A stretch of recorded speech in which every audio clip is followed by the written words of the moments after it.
1950. The war in Korea is on its way.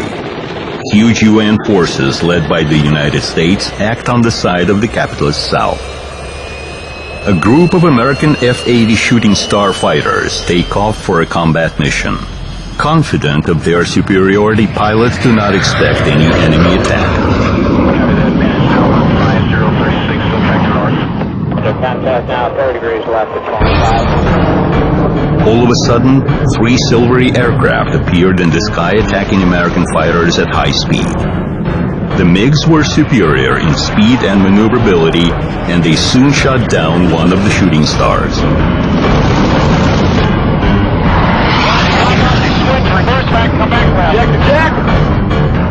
The remaining American fighters quickly left the airspace of North Korea. That was the first in history air fight between jet aircraft in which Soviet pilots were victorious.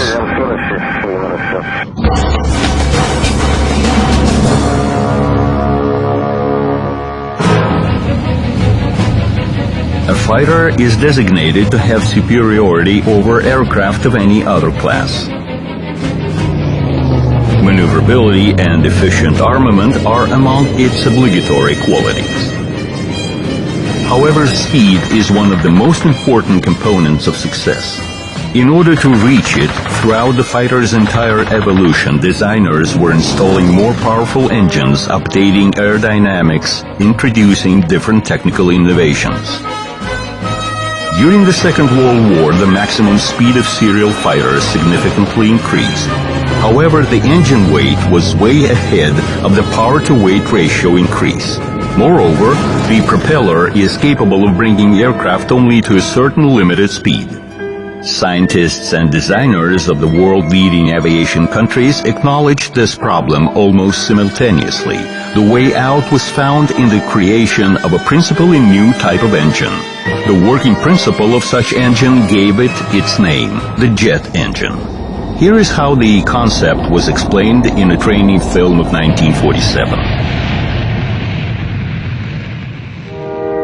Посмотрите, как откатывается пушка при выстреле. Look how the gun barrel recoils after the shot. This blowback feature of the firing arm makes the basis of the jet motion principle. If we take the barrel off the mount and put it on stabilizers, we shall have a primitive flying jet unit. Мы получим простейший летательный аппарат с реактивным двигателем.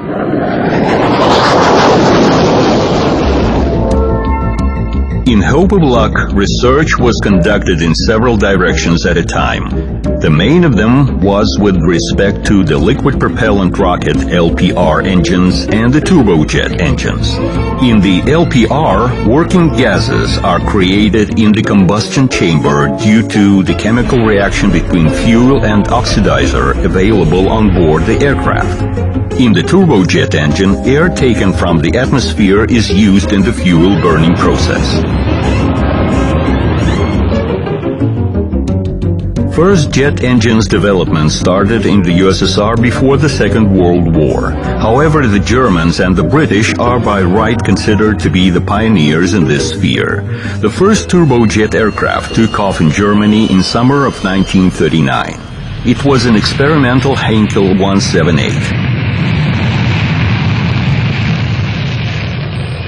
2 years later, a Gloucester jet aircraft was put on tests in Great Britain. In result of further developments in this field, both countries had serial aircraft in 1944. They took part in combat activities of the Second World War. In the Soviet Union, developments of a jet fighter started in 1941. On the first day of the Great Patriotic War, Viktor Bolkhovitinov submitted an application to the Aviation Industry Ministry on the creation of a rocket fighter interceptor. The ministry replied to have the aircraft ready within a month. Within the designated term, the experimental BI-1 rocket fighter was put on tests. The Soviet first-born jet had a classical layout pattern with a straight wing. The liquid jet engine, designed by Leonid Dushkin, developed thrust of 1,100 kilograms. flight tests were delayed due to the design group evacuation to the Urals, and the BI-1 performed its first flight on May 15, 1942. The aircraft was piloted by test pilot Grigory Bakhchivandzi.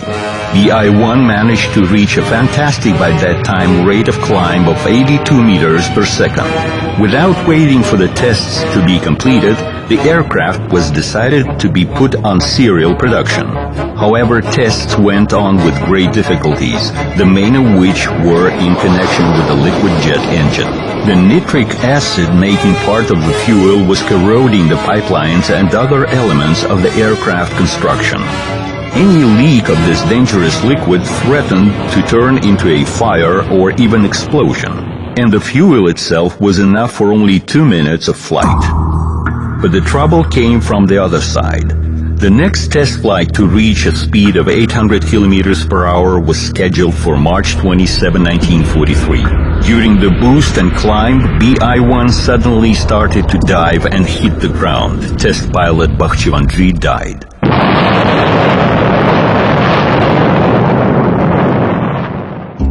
For the first time, scientists came across a new and dangerous phenomena. It became clear that with acceleration, the air starts to act somehow differently, as if an unknown force would not let the aircraft to go through. So the aircraft needed a different endurance calculation and a different aerodynamic scheme. However, the wartime requirements did not allow to conduct the relevant research works. Without going into the details of the wreck, the fighter's production was cancelled and the non-completed aircraft were deemed dangerous to fly and destroy. Further works in this direction restarted only in the end of the war. A rocket engine installed on experimental Lavochkin and Yakovlev piston engine fighters was used as a booster, increasing the aircraft's speed by an average of 150 kilometers per hour. An interesting idea was of a motor compressor engine, a combination of a piston and air-breathing power plant. In March 1945, such a combined engine accelerated the Mikoyan I-250 aircraft to a speed of 825 kilometers per hour. However, further works with the fighters with such power plants were deemed to have no prospects. It was clear that the future of aviation belonged to the turbojet engines, however, they were yet to be created. Developments in this direction were conducted in 1937 by designer Arkhip Lulka. However, the war that started soon did not allow to pursue the project. Therefore, some of the trophies taken after the war from Germany by Russian specialists were very useful. Among other things, German jet aircraft turned up in the Soviet Union. Changing crosses to stars, these aircraft first of all underwent detailed tests in the Air Force Research Institute. The main attention was given to Me-262. The government seriously considered an issue of copying this Messerschmitt and producing it in series. However, pilot Kochetkov was nearly killed during tests. The problem was the same as with BI-1, dragging into dive at high speeds. This was not the first accident with Me-262. The Germans faced this phenomenon several times. Finally, it was decided to design our own fighters but with the German engines. They were of two types, Junkers UMO 004 and B&W 003. Those engines, of course, had deficiencies, but there was no other choice. There was no engine of our own. Within the shortest time, engines were put into production at the Soviet plants. UMO was identified as RD-10, while BMW was called RD-20. The Cold War between the former Allies accelerated the wheel of the arms race. The new atomic weapons were also taken into account. Mass production of fighters became a vital necessity. Only they could not let the enemy's bombers enter the native airspace.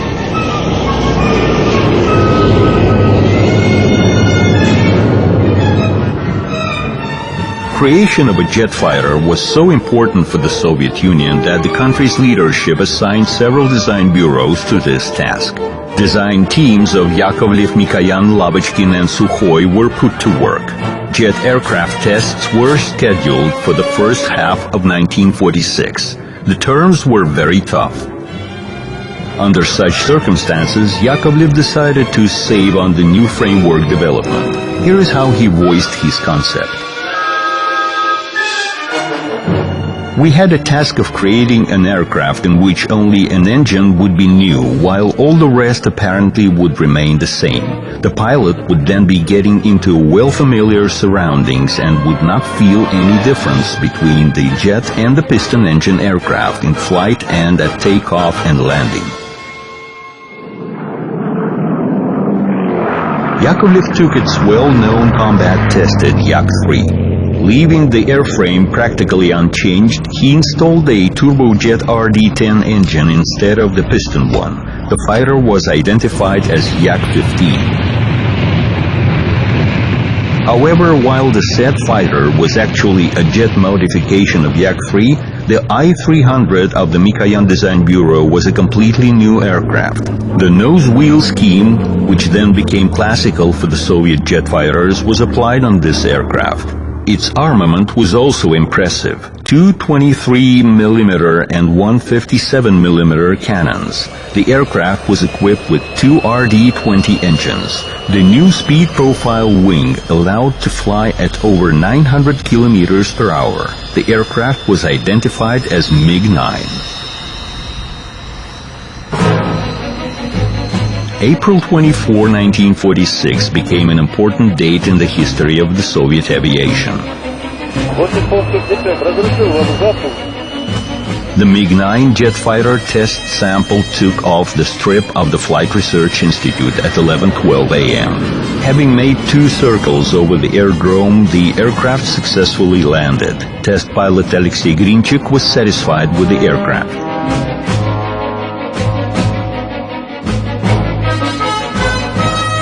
Within about a couple of hours, the jet engine roar was again heard over the aerodrome.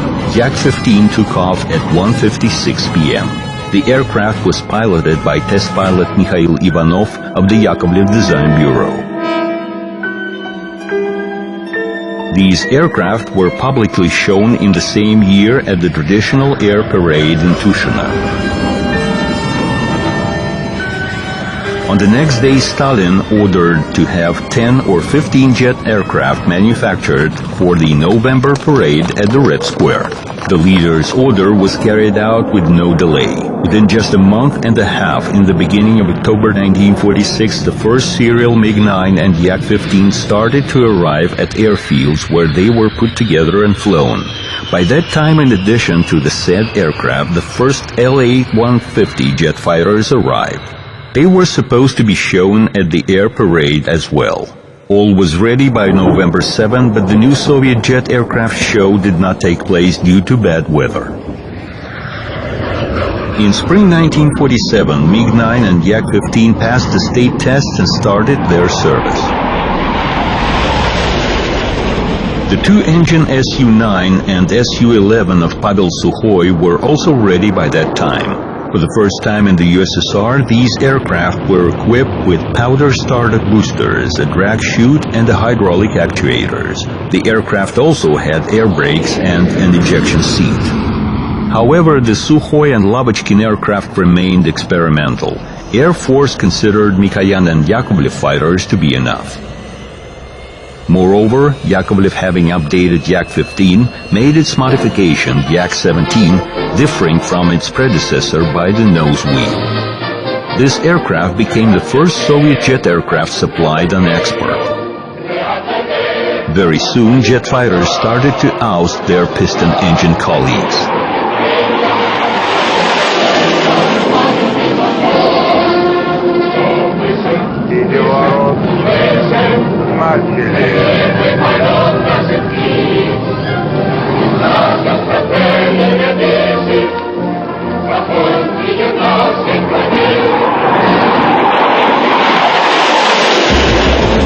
Further progress in the aircraft industry now directly depended on the appearance of new engines, more lightweight, more powerful, and economic.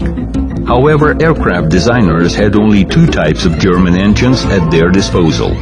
And although the experimental Su-11 was equipped with the native TR-1 engines developed by Arkhip Lulka, they were very far from perfection.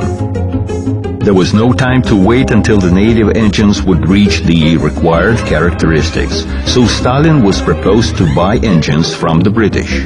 What fool would be selling its secrets, asked the leader in surprise. Nevertheless, in autumn of 1946, a delegation including Artyom Mikoyan and engines designer Vladimir Klimov went to England.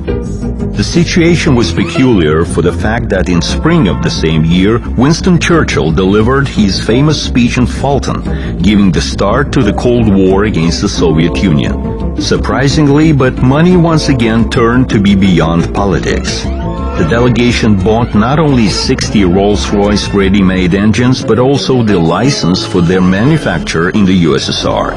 This event made a great impact on the development of the jet aviation in the Soviet Union. Of course, with such engines available, the Soviet designers hurried to implement their capabilities. That's how the new Yakovlev fighter appeared. The aircraft successfully passed the state tests showing the maximum speed of 930 kilometers per hour. The aircraft was put on service in 1949 as Yak-23.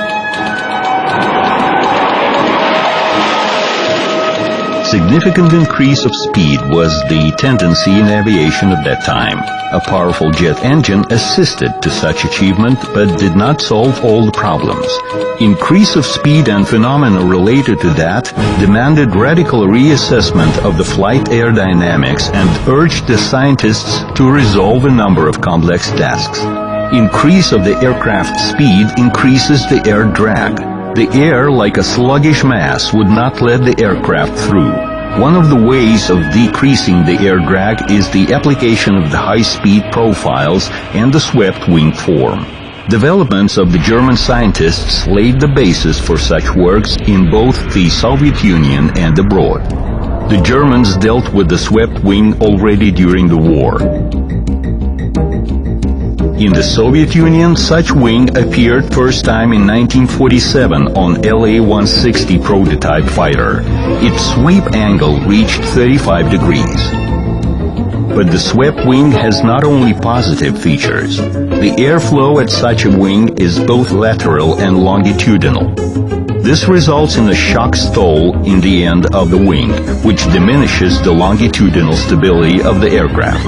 An innovation, the boundary layer fans, was used on La-160. They were installed on the upper surface of the wing to keep the air from flowing along the wing. Aerodynamic tests showed that this innovation was very efficient. Subsequently, aerodynamic fences were applied on many types of Soviet jet aircraft. Boundary layer fences were installed on the new Mikoyan I-310 fighter. On December 30, 1947, test pilot Viktor Yuganov took it into the air for the first time. Tests showed that the aircraft possessed outstanding flight characteristics. It reached the speed of 1,050 kilometers per hour and had a powerful armament, 137mm and 223mm cannons. The cannons were mounted on a special pod and could easily be lowered with a hoist for servicing and recharge. The fighter had an ejection seat. Air brakes were installed in the rear part of the fuselage to enhance maneuverability. In 1948, the aircraft was put in service as MiG-15.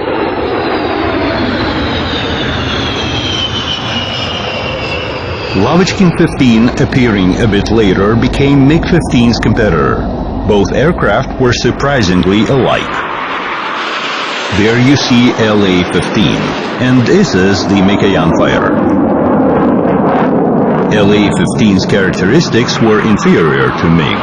It had less powerful armament, and the narrow wheel track made the takeoff and landing at a heavy side wind more complicated. That's why MiG-15 became the mass serial-produced fighter. Starting from the 1950s, MiG-15 was substituted by MiG-15 bis. This modification got a new VK-1 engine with a thrust increased up to 2,700 kilograms designed by Vladimir Klimov. The space of air brakes was enlarged. All this allowed to improve the flight characteristics of the aircraft. Production of the UTI MiG-15 trainer started the same year. This two-seater dual-control aircraft became very popular among trainees and instructors. The flight crews tenderly called this aircraft a granny or a mummy.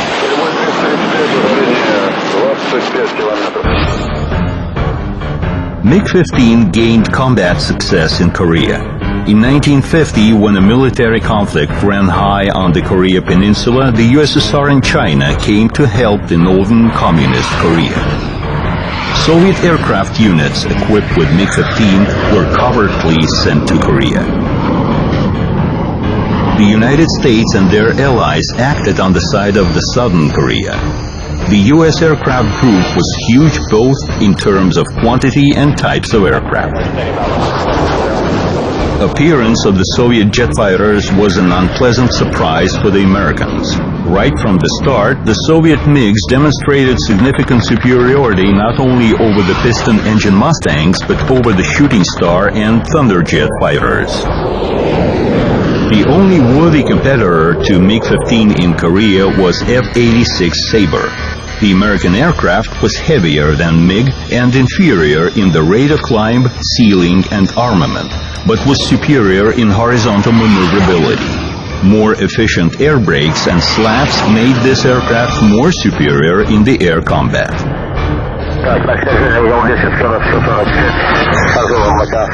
F-86 was significantly superior than MiG in terms of onboard equipment.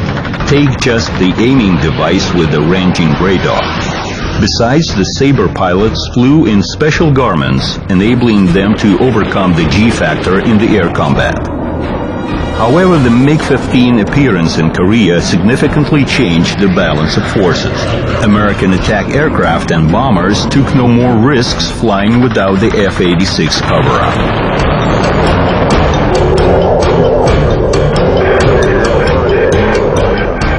The most memorable was the air battle of October 23, 1951, which the Americans called the Black Tuesday. 10 American B-29 bombers were shot down by MiGs in that battle.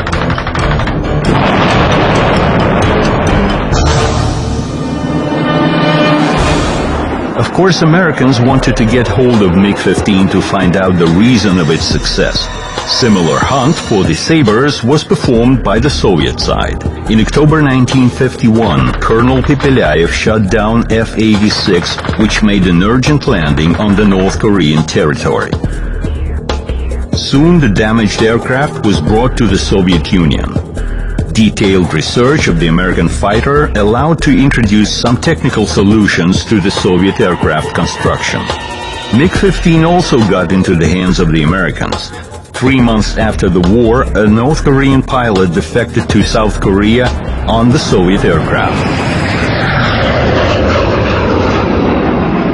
The aircraft underwent the most detailed examination in the United States. However, the Americans found no technical innovations applicable to their aviation.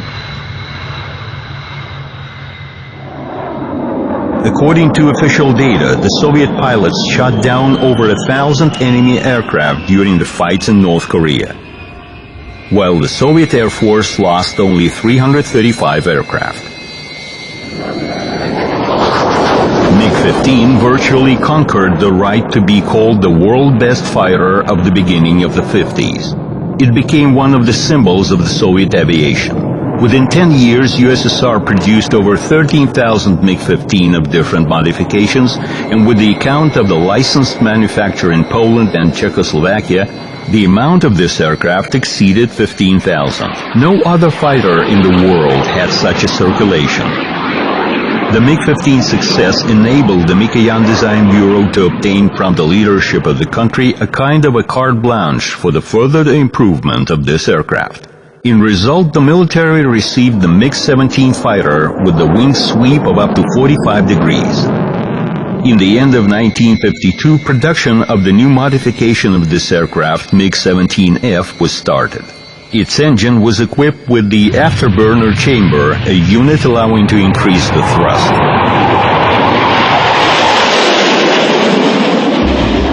1 Within the general tendency of the speed increase in aviation, the fighters were the first to approach the speed of sound.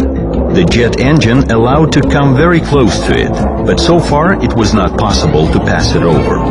The drag increased drastically at such speed. There were even doubts of whether a supersonic aircraft could be produced. Americans were the first to go over the sound barrier. This record belongs to test pilot Chuck Yeager, who in 1947 passed over the speed of sound on the X-1 experimental aircraft.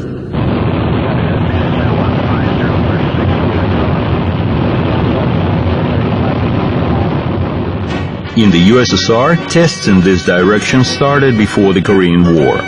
To go over the sound barrier, the Aerodynamic Institute scientists, based on calculations and experiments, suggested to use a wing with a low thickness chord ratio and a sweep of 45 degrees and more. The first Soviet aircraft to reach the speed of sound was Lavochkin Aircraft 176. In 1948, Oleg Sokolovsky accelerated this aircraft to a speed of 1,105 kilometers per hour, which was slightly over the speed of sound, or as aerodynamics say, was slightly over Mach 1. In those years, the aviation science and aerodynamics, in the first place, were on an uprise. The new solutions proposed by scientists were tested on the more and more new experimental aircraft. In 1952, Georgy Sidov put into the air a new SM-2 fighter of the Mikoyan Design Bureau. The aircraft was meant as supersonic, however the insufficient thrust did not allow it to overcome right away the sound barrier in the horizontal flight. This became possible only with the installation of the new RD-9B engines with the afterburner. The maximum speed reached 1,450 kilometers per hour, which was by 100 kilometers per hour more than on the first American supersonic fighter F-100 Super Sabre. In 1955, the fighter was put in production under the identification of MiG-19. Transition to supersonic speed required new constructional solutions. Traditional elevator was no more efficient at supersonic speed, so MiG-19 was equipped with an all-moving tailplane. The fighter became more maneuverable and easier to control. With such an update, it was renamed into MiG-19S. The task of creating a high-speed maneuverable aircraft capable of combating at short range from the aerodrome was resolved. But for the fighters of the 50s, more important was another task, to cover bombers on their way to the target and back. Bombers carrying nuclear weapons represented an important argument in the world politics.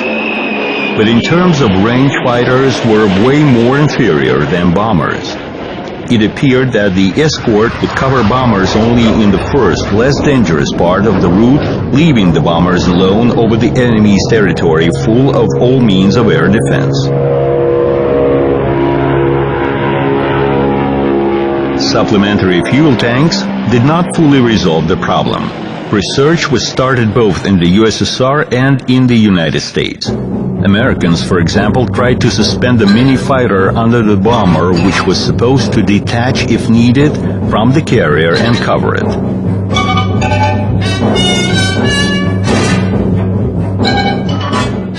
The Yakovlev Design Bureau suggested a fighter with a switched-off engine to be towed by the bomber. Such system was called the hobblers. You see the rare archive shots of the system tests. One may think that this is an in-flight refueling. In fact, the prototype Yak-25 is towed. In the event of an enemy's attack, the pilot would switch on the fighter's engine, detach and enter into combat. Thereafter, it would hook up back to the bomber and fly on. Most of the projects of this kind on both sides of the Cold War front, due to various reasons, did not find continuation. However, the search for the solution went on. In 1953, the Flight Research Institute conducted the in-flight refueling tests. The MiG-15 BIS fighter was performing a hookup to the hose probe of the tanker. The tanker was a refurbished Tu-4 bomber. There were also tests with the MiG-19 in-flight wing-to-wing refueling. All such tests at that time did not go beyond an experiment. However, many years thereafter, the fighters' in-flight refueling became a norm. Another direction of the fighter's development was the creation of an aircraft requiring a short takeoff strip or even no aerodrome at all. The explanation was simple. Dimensions, speed, and takeoff weight were growing. Airfields were becoming wider and longer accordingly, thus becoming a more and more vulnerable target for the potential enemy. An ejection takeoff appeared as an alternative. An aerodrome is a costly construction and they cannot be built everywhere in the country, while the system allowing to live without them seemed to have many advantages. Just imagine a fighter ejecting from a forest like a genie from a bottle, attacking the astonished enemy.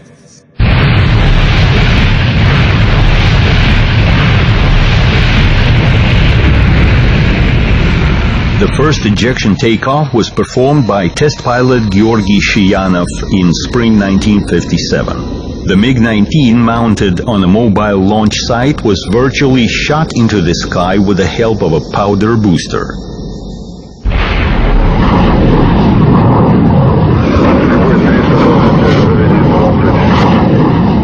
After the test, the system was shown to Defense Minister Zhukov, but the Marshal replied skeptically, "Now you only need to create a system of landing without the aerodrome." It appeared that after the mission the fighter would have nowhere to go. If in the wartime it was possible to lose the aircraft, in the time of peace such system appeared to be too costly. The project was closed. Americans also conducted similar works and found them non-prospective.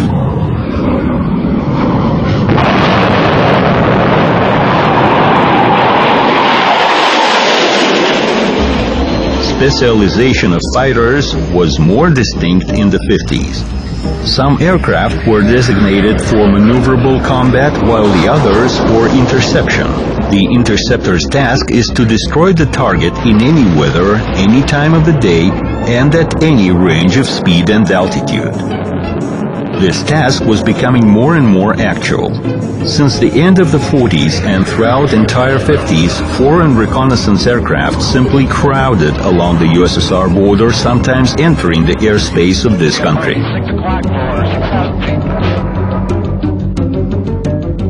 Development of interceptors was performed by the Lavochkin and Mikoyan design bureaus. Soon prototype aircraft I-320 and LA-200 started to fly and even passed the tests. However, they did not go into production due to absence of a reliable radar, without which the aircraft was no more an interceptor. Basically, Soviet Union was way behind the West in terms of radar equipment for aircraft. In the West, radars started to be applied back in the years of the war. The local radar station for fighters was made only in 1950, but still it was so unreliable that it was practically not used. The war in Korea inspired progress in this field. It became clear that a fighter without a radar was initially a no-win. Izumrud became the first Soviet successful radar. It was installed on the MiG air defense interceptors. It was capable of locating bombers at a range of 11 kilometers. Subsequently, the modernized Izumrud was installed on the supersonic MiG-19P. In the beginning of the 50s, the Yakovlev Design Bureau came up with the initiative of making a barrage interceptor capable of performing long-term patrolling at a long distance from the aerodrome. The Mikulin's AM-5 small-size engines with good thrust were best for such an interceptor. To extend the flight range, they were installed under the wing, which enabled to locate more fuel in the fuselage. A bicycle landing gear became a characteristic feature of this aircraft, allowing to reduce its dimensions and save on the construction weight. This interceptor could stay over 3 hours in the air, while the new Sokol radar was detecting targets at a distance of up to 30 kilometers. It was an excellent result for that time. The serial version was indicated as Yak-25. The same identification had the Yakovlev's prototype straight-wing fighter. Now it had an interceptor namesake, another Yak-25. In 1955, interceptors started to join the Army. Pilots liked the aircraft a lot. It was pleasant to fly and had excellent takeoff and landing characteristics. As the pilots joked, the self-drive and self-land.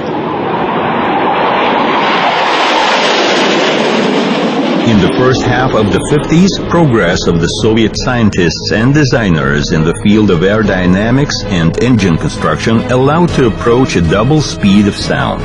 Such flight conditions dictated new aircraft layout. The most perspective was the delta wing. As compared to the swept wing, it had a more rigid construction, which is no less important at high speed. Besides, such wing could carry more fuel. In 1953, the Mikoyan Design Bureau started production of the light frontline fighter. Having no experience of the delta wing utilization, the Mikoyan Design Bureau decided to use the well-proven chess combination E2-E4. E2 was the index of the swept wing fighter, while E4 was the index of the delta wing fighter. The comparative tests showed advantages of E4. It was clear that the new fighter will have a delta wing. Aircraft systems and construction updates started. The air intake lip became sharper and the cone inside of it became extensible. Specifically for the Mikoyan aircraft, a new ejection system was tested. It had a unique design. During ejection, the canopy and the seat served as a kind of a capsule covering the pilot from the ram air, and then it automatically separated from the seat. In 1957, the aircraft was issued in a limited edition of 10 pieces under the name of MiG-21. Very soon, different modifications of this fighter became familiar to the whole world. The potential of this aircraft enabled it to stay in service in many countries until the 21st century. However, the path of this outstanding aircraft could have terminated at the very beginning. Su-7, a swept-wing fighter built by the Sukhoi Design Bureau, became the MiG-21 competitor. In 1956, for the first time in the Soviet Union, this aircraft exceeded the speed of sound twofold. The Sukhoi fighter was also superior in altitude. The future of the Mikoyan aircraft became doubtful. The aircraft's future was saved by the new two-shaft engine designed by Tumansky. Thanks to it, the MiG-21 flight characteristics became much better. Armament was added. Pylons for bombs or blocks of aircraft rockets were put under the wings. With the above-mentioned changes, the aircraft was put on service as MiG-21F.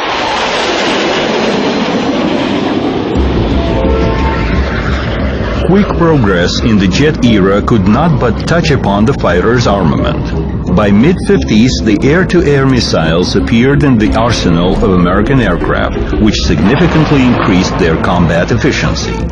RS-1U became the first such rocket in the USSR. Its identification can be translated as First Guided Rocket. It was targeted upon a radio beam from the fighter's onboard radar and had a range of 3 kilometers. In 1956, MiG-17 interceptors were armed with a new armament. Next modification of this missile had twice longer range, and they were put on supersonic MiG-19 PM. Of course, the first missiles were far from perfect. Their application was like shooting in a rifle range. Missile could hit only non-maneuvering air targets. An unbelievable event gave an impact to the development of the rocket armament of the Soviet fighters. In autumn of 1958, in the course of combat activities between aviations of China and Taiwan, an American Sidewinder missile fired from a Taiwanese Sabre was stuck in the Chinese MiG-17 and did not explode. MiG-17 managed to land with such an American splinter. Soviet experts hurried to friendly China. Research showed that the Americans managed to create a lightweight, compact, and easy-to-operate air-to-air missile. The infrared homing head could easily hook up to the tail of the aircraft under attack, and the missile would catch up with it despite the pilot's maneuvering. The USSR decided to copy this Sidewinder. The homing head was copied as is, while the payload was decided to be made more powerful. The Soviet version of the missile was called K-13, and it became part of the new MiG-21 modification armament. The fighter was identified as MiG-21 F-13. MiG-21 PF became the next large series modification. Its main peculiarity was that the new radar enabling it to perform under heavy meteorological conditions and at night. Soon the MiG-21 PFM was put into production. For the improvement of its takeoff and landing characteristics, such aerodynamic novelty as the flaps boundary layer blowing was applied. The MiG-PF and PFM modifications concept of those years did not include guns.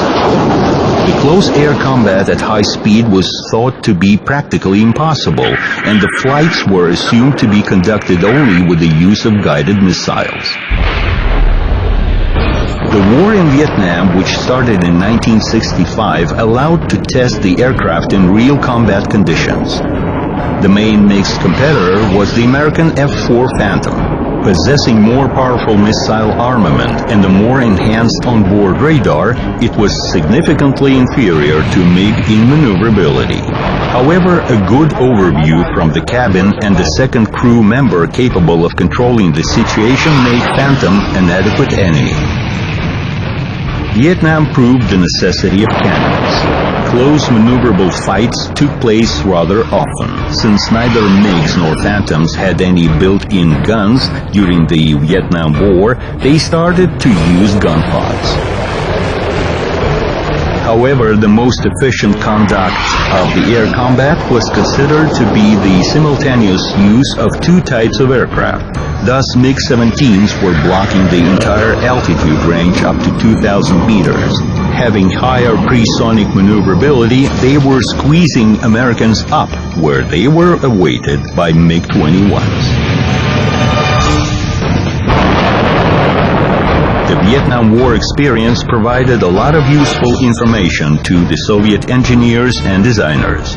However, further aircraft improvement went on in mainly two directions. The first was the armament enforcement with the modern missiles, which had a semi-active homing head and could cover targets in any weather conditions.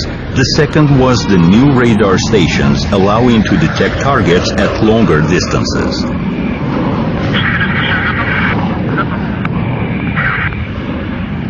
In the mid-60s, MiG-21 became the main combat aircraft not only in the Soviet Union but in many socialist countries. Therefore, a dual-control version of this aircraft, MiG-21U, was created for the purpose of training.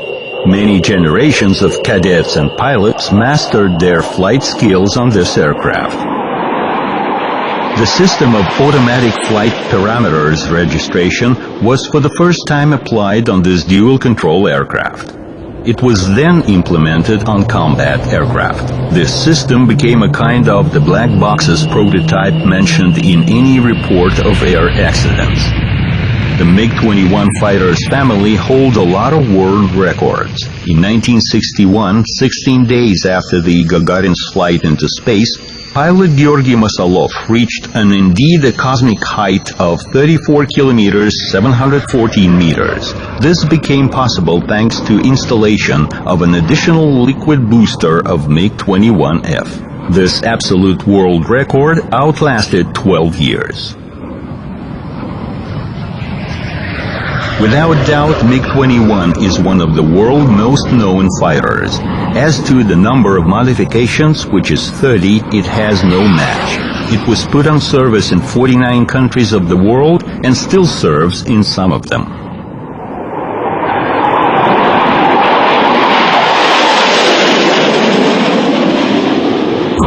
In the second half of the 50s, the threat of a nuclear strike over the economic and military centers of the USSR became more than real.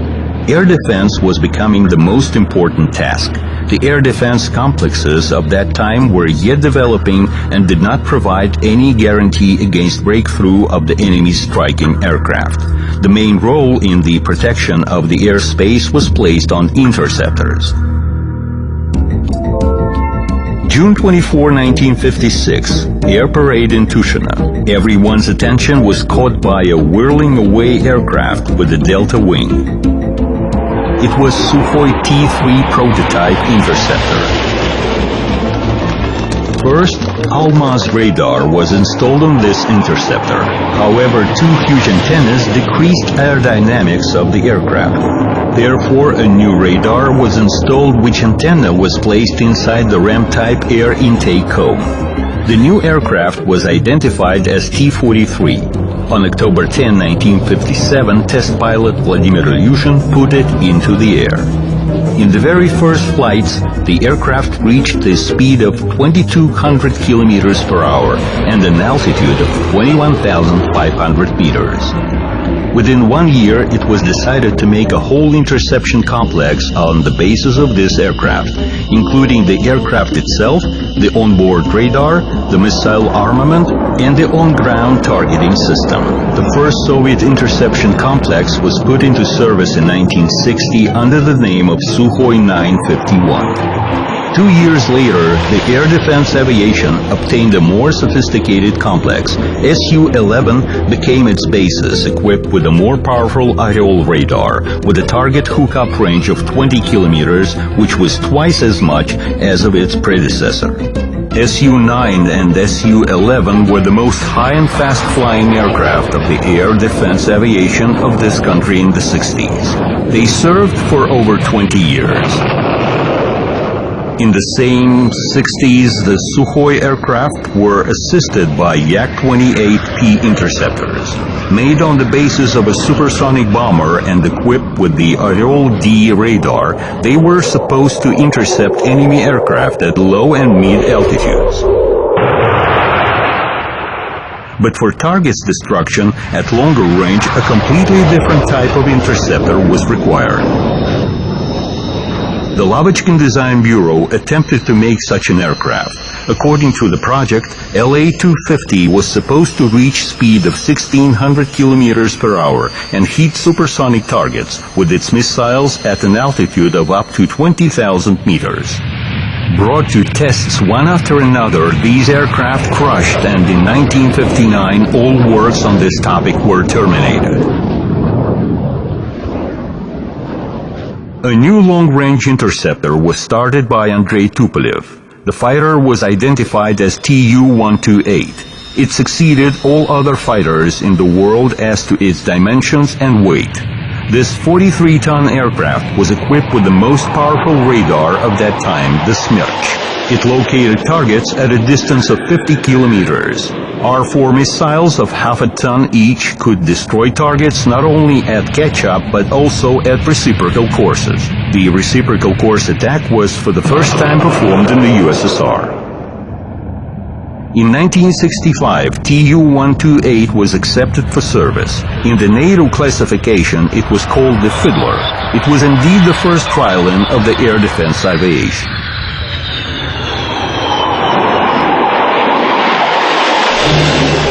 July 9, 1967, Domodedovo Airport. The Aviation Fest was on its way.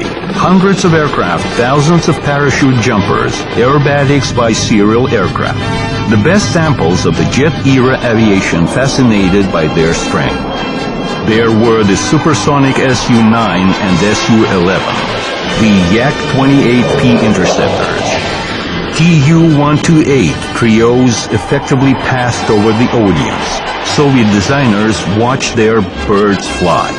Everyone is carried away by the group aerobatics on MiG-21. Spectators admire the flights and wait for something special. New developments should be shown on the 50th anniversary of the revolution, and they lived up to their expectations. The supersonic fighter will be called MiG-23. Its wing changes its sweep right in the air. All of a sudden, a group of unusual aircraft passed soundlessly over the audience. This was MiG-25. It will become known as the fastest and the most high-flying combat aircraft in the world. Only 20 years passed since the creation of the jet engine, and so many aircraft have been made. Their image has changed drastically. Look at the speed and altitude at which they fly. But still, this is only a beginning. New aircraft, new speeds and altitudes and new capabilities are ahead. Struggle goes on in the sky. The struggle for superiority.